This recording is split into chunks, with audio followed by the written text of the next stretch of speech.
तो जब भी भक्ति मूवमेंट की बात करते हैं तो हम शगुन और निर्गुण यही जानते हैं। तो शगुन में मतलब जो मूर्ति पूजा हो रही है, और निर्गुण जो कि फॉर्मलेस गॉड की पूजा चल रही है जहाँ पे। इसमें दो चीज़ें हैं, अलवर और नैनार्स। अलवर जो है वो कि विष्णु भगवान की पूजा करते हैं, और नैनार्स जो है वो शिव जी की पूजा करते हैं। याद कैसे रखेंगे, नैनार मतलब थर्ड आई किसकी, शिव जी की। तो नैनार्स किसकी पूजा करेंगे, शिव जी की पूजा करेंगे। अब इनके बुक भी देख लेते हैं। तो जब शिव जी की बात करते हैं तो उनकी थर्ड आई कब खुली थी, जब उनको गुस्सा बहुत आया था। गुस्सा मतलब तेवर। तो तेवरम जो है बुक वो किसकी है, नैनार से रिलेटेड है। और ये किसका पार्ट है, तिरुमुरई का पार्ट है, जिसको तमिल वेद भी बोला जाता है। और अलवर टोटल कितने थे, 12 थे। नैनर्स कितने थे, 63 थे। अलवर की बुक की बात करें तो नन्नीर दिव्य प्रबंधम, ये उनकी किताब है। और अलवर में एक चीज़ है बस हमें और याद रखनी है कि जो अंधेल थी वो इकलौती विमेन अलवर है। अब फटाफट देख लेते हैं कुछ इम्पोर्टेंट भक्ति प्रोमिनेंट पर्सनालिटी। तो सबसे पहले हमें याद रखना है आदि शंकराचार्य। तो देखिए इनके नाम में ही आदि है, तो इन्होंने क्या लिया था, अद्वैत वेदांत। मतलब दो चीज़ होती हैं, एक होता है द्वैत, एक होता है अद्वैत। द्वैत मतलब दो चीज़ की बात करें, कोई दो चीज़ अलग अलग है। अद्वैत मतलब दो चीज़ जैसा कुछ नहीं है, दोनों एक ही है, बस सिंपल सा इतना याद रखेंगे। तो आदि शंकराचार्य ने क्या दिया, अद्वैत वेदांत दिया। और इन्होंने 4 मठ की भी स्थापना की। तो इसको कैसे याद रखेंगे कि भाई 4 मठ बनाया, मतलब इन्होंने पूरी ABCD पढ़ा दी। पूरी से याद रखेंगे कि पुरी में एक मठ खोला, और B से हम याद रखेंगे कि दूसरा बद्रीनाथ में खोला, C से याद रखेंगे श्रृंगेरी में खोला, और D से याद रखेंगे कि द्वारका में इन्होंने खोला। तो 4 मठ कहाँ पे ओपन किए, पुरी, बद्रीनाथ, श्रृंगेरी, द्वारका, क्योंकि इन्होंने 4 मठ में पूरी ABCD पढ़ा दी। अब अगर 4 मठ खोलना है, इन्होंने पूरी ABCD पढ़ानी है, तो इन्होंने भी किसी से सीखा होगा। तो इनके जो टीचर होंगे must be known of global area. तो ग्लोबल एरिया या फिर ग्लोब से आप याद रखें कि गोविंदाचार्य। गोविंदाचार्य टीचर थे किसके, आदि शंकराचार्य के थे। अब आदि शंकराचार्य जब इतने हैं कि इन्होंने 4 मठ लेके पूरी ABCD पढ़ा दी, तो इनके कुछ कमेंट्रीज भी हैं जो हमको याद रखना है। ये इतना बहुत काम कर रहे हैं तो वो बहुत विवेक वाले आदमी होंगे। तो इन्होंने कमेंट्री लिखी विवेक चूड़ामणि। उसके बाद दूसरी उन्होंने क्या लिखी कि अगर 4 मठ कहीं पे खोल रहे हैं, अपनी बात मनवा रहे हैं, तो उनका सौंदर्य भी कुछ अच्छा होगा। तो दूसरी उनकी कमेंट्री क्या है, सौंदर्य लहरी। और तीसरी उन्होंने लिखी भज गोविंदम और शिवनंद लहरी। दूसरे हैं रामानुजा। तो इनको कैसे याद रखेंगे, राम के अनुज, मतलब कुछ स्पेसिफिक बारे में बताया जा रहा है। तो इनकी फिलॉसफी क्या होगी, विशिष्ट अद्वैत। स्पेसिफिक मतलब विशिष्ट, तो राम के अनुज रामानुज, विशिष्ट अद्वैत जो है ये फिलॉसफी देंगे। अब देखिए जैसे बोला जाता है कि विष्णु जी, कृष्ण, राम इन सब के अवतार ही रहे हैं, तो ऐसे बस याद रखिए कि रामानुज जो हैं वो विष्णु के अवतार ही हैं। तो ये किसकी बात करेंगे, वैष्णविज्म की बात करेंगे, विष्णु पूजा की बात करेंगे। अच्छा, जब विष्णु जी ने अवतार लिया था तो बहुत सारा तरह तरह का अवतार लिया था, वामन अवतार और मोहिनी, बहुत सारी चीज़ें। तो अवतार लेके वो हंसाया भी करते थे लोगों को, हंसाया मतलब हास्य। तो इनकी कमेंट्री क्या होगी रामानुजाचार्य की, श्री भाष्य कमेंट्री, और इन्हीं से रिलेटेड है श्रीरंगम मठ। नेक्स्ट है हमारा क्या, निम्बरका आचार्य। तो देखिए नींबू खाते ही कुछ भी बोलने लग गए। नींबू का अचार इतना खट्टा था कि खाते ही कुछ भी बोलने लग गए। तो बोला द्वैत अद्वैत, समझ नहीं आ रहा था, द्वैत भी बोला अद्वैत भी बोला। तो द्वैत अद्वैत दोनों नींबू किससे रिलेटेड है, ये निम्बरका आचार्य से। अच्छा, ये सक्सेसर थे रामानुजाचार्य के ही। अब देखिए नींबू इतना खट्टा था कि खाते ही आपने 10 लोग ही घूम डाले एक साथ। तो इनका जो कमेंट्री था वो हमें याद रखना है, क्या है, दशालोकी वेदांत, सारे लोगों में घूम आए थे। अब देखिए नींबू मतलब जब भी होता है कैंडी, तो खट्टी मीठी बातें, खट्टी मीठी बातें मतलब थोड़ा प्यार थोड़ा खट्टापन। तो इसमें हम याद रखेंगे कि ये किसकी पूजा करते थे, राधा कृष्ण की भक्ति करते थे। नेक्स्ट है माधवाचार्य। तो ये कहाँ पे थे, पहली बात तो ये आंध्र प्रदेश वाले रीजन में थे। इन्होंने क्या दिया था, द्वैत फिलॉसफी दिया था, मतलब दो अलग अलग चीज़ें हैं। अब देखिए कैसे इसको याद रखेंगे। और इनके टीचर थे अच्युत प्रेक्षा। देखिए परीक्षा के टाइम पे क्या होता है कि जो एग्जामिनेशन हॉल में बैठे हुए टीचर होते हैं, आप उनसे ये नहीं कह सकते क्योंकि टीचर तो भगवान का रूप होता है, तो teacher is going to tell me the answer also.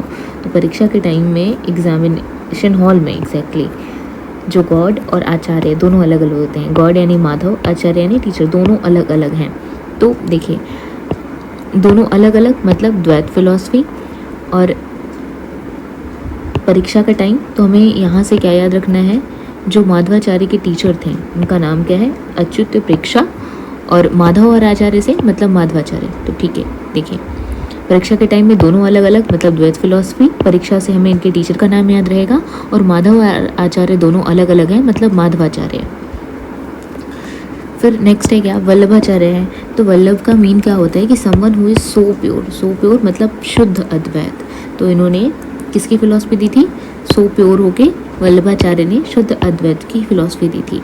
अच्छा, ये भी बोलते हैं कि अगर आपकी लाइफ में there is someone who is so pure, तो like you have achieved everything, तो आपने सब कुछ पा लिया। तो ये किसकी बात करेंगे, पुष्टि मार्ग की बात करेंगे।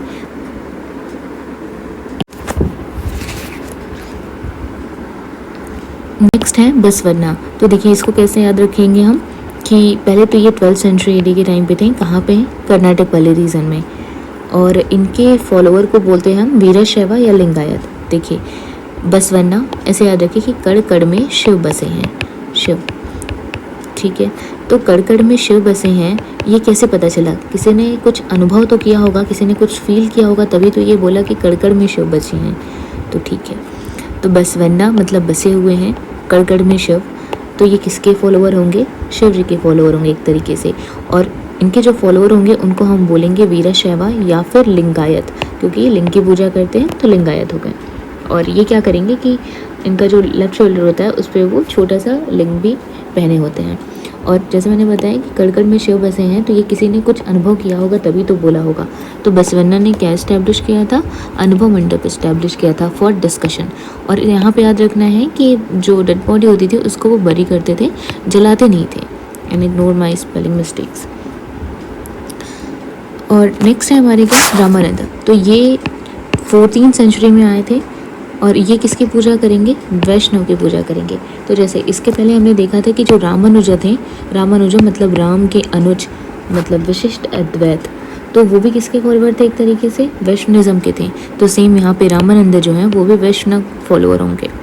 अच्छा, इनके जो कुछ इंपॉर्टेंट शिष्य हैं हमें वो याद रखना है, रामानंद के, कबीर, रविदास, फिर भगत पीपा।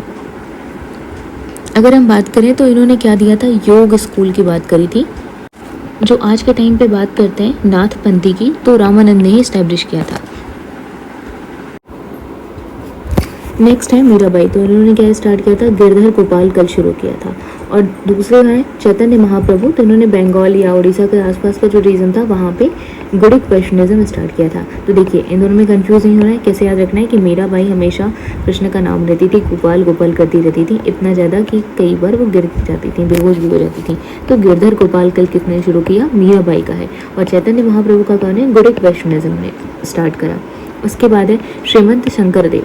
ये 15 और 16 सेंचुरी में कहाँ पे देखने को मिलेंगे, आसाम वाले रीजन देखने को मिलेंगे। और इन्होंने क्या ऑथर करा, कीर्तन घोष। और अगर बात करें तो इनके कल्ट की, तो उसका नाम क्या था, एक सरना धर्म और महापुरुषिया। तो देखिए इसको कैसे याद रखेंगे कि पहले ये कहाँ पे थे, ये आसाम वाले रीजन में थे। आसाम मतलब नॉर्थ ईस्टर्न स्टेट है हमारा। तो नॉर्थ ईस्टर्न स्टेट को इंडिया के साथ एकदम मिला के रखना ये महापुरुषों का ही काम है। तो महापुरुषिया ये मिलके क्या करेंगे, एक साथ करेंगे एक सरना धर्म। कहाँ पे, आसाम में। कौन है फाउंडर्स के, श्रीमंत शंकरादेव। उसके बाद दादू दयाल। तो दादू दयाल एक सिंपल वेवर थे अहमदाबाद से, और इन्होंने वही निर्गुण भक्ति की ही बात करी थी। उसके नेक्स्ट है पुरंदरदास। तो ये हरिदास फिलोसफर है, और इनको बोला जाता है कि ये नारद के एक रीबर्ट टाइप के भी हैं। और इन्होंने क्या लिखा, दास साहित्य को लिखा है। तो पुरंदरदास इनके नाम में ही दास है। दास साहित्य किसने, पुरंदरदास ने लिखा। और इनको फादर ऑफ कार्नेटिक म्यूजिक भी बोला जाता है। उसके बाद जनेश्वर। तो जनेश्वर से याद रखेंगे कि किससे रिलेटेड है, ये मोस्ट इंपॉर्टेंट है, वरकारी ट्रेडिशन। तो वरकारी ट्रेडिशन ये कहाँ पे देखने को मिलेंगे, ये महाराष्ट्र वाला जो रीजन है उसके आसपास में मिलेंगे। तो इन्होंने क्या शुरुआत करा, वरकारी ट्रेडिशन। और ये किसकी पूजा करेंगे, लॉर्ड वितोबा की पूजा करेंगे, जो कि एक तरीके से विष्णु भगवान का ही स्वरूप है, लॉर्ड वितोबा।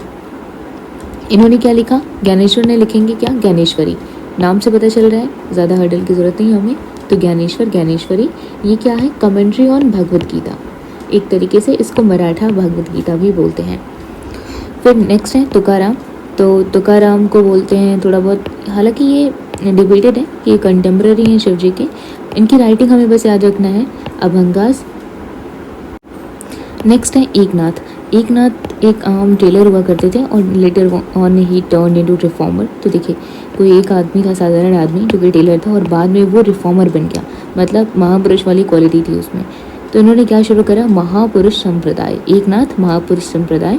और नेक्स्ट है हमारा नाम संप्रदाय। तो इसमें हमें याद रखना है कि इनके जो डिसाइपल थे वो उन्हें एक साथ ही दफनाते थे, ताकि एक तरीके से जो कम्युनिटी के बीच में लव है वो बना रहे।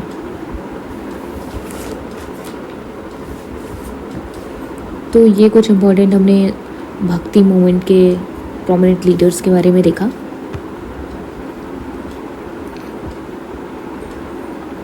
एक बार को रिवीजन करेंगे तो सबसे पहले वही देखा कि अलवर मतलब विष्णु भगवान, नैनार मतलब शिव जी, अलवर 12, नैनार 63 थे, और अंधेल एक लौती विमेन अलवर थी, और इनके बुक का नाम था नलिर देव प्रबंधम। और नैनार के बारे में देखा कि इनकी बुक का नाम क्या है, तीव्रम, जो कि किसका पार्ट है, तिरुमुरई का पार्ट है, जिसको तमिल वेद भी बोला जाता है। फिर हमने सबसे इंपॉर्टेंट देखा आदि शंकराचार्य, इनके नाम में ही आदि है, तो इन्होंने अद्वैत वेदांत की बात करी। फिर हमने देखा रामानुजाचार्य, जो कि राम के अनुज हैं, मतलब अनुज राम के अनुज, कुछ स्पेसिफिक बातें मतलब विशिष्ट अद्वैत ये देंगे, और राम को विष्णु का अवतार भी बोलते हैं इस तरीके से। तो ये वैष्णविज्म की तरफ फोकस्ड होंगे। फिर हमने देखा निम्बरकाचार्य, तो नींबू खाते ही कुछ भी बोलने लग गए, द्वैत अद्वैत दोनों बोलने लग गए, तो इन्होंने क्या दी, द्वैत अद्वैत फिलोसफी दी। उसके बाद फिर हमने देखा माधवाचार्य। तो एग्जामिनेशन हॉल में माधव और आचार्य दोनों अलग अलग हो जाते हैं, मतलब दो लोग हो जाएंगे सेपरेट।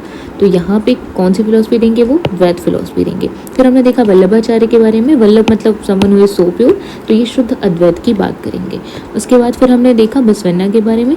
तो बसवन्ना जो है कड़कड़ में शिव बसे हैं, और ये कोई अनुभव से ही बोल रहा होगा, तो बसवन्ना शिव जी का पूजा कर रहे हैं एक तरीके से, और इनके फॉलोअर को बोलेंगे वीर शैवास। और कड़कड़ में शिव बसे हैं, इसका अनुभव किसी ने किया है, तो ये स्टैब्लिश करेंगे अनुभव मंडप। उसके बाद रामानंद, तो जैसे हमने देखा रामानुजाचार्य के बारे में कि राम के अनुज, तो उसमें वो किसकी पूजा करते हैं, विष्णु भगवान की तरीके से पूजा करते हैं। तो सेम यहाँ पे भी होगा, ये भी वैष्णव के फॉलोअर हैं।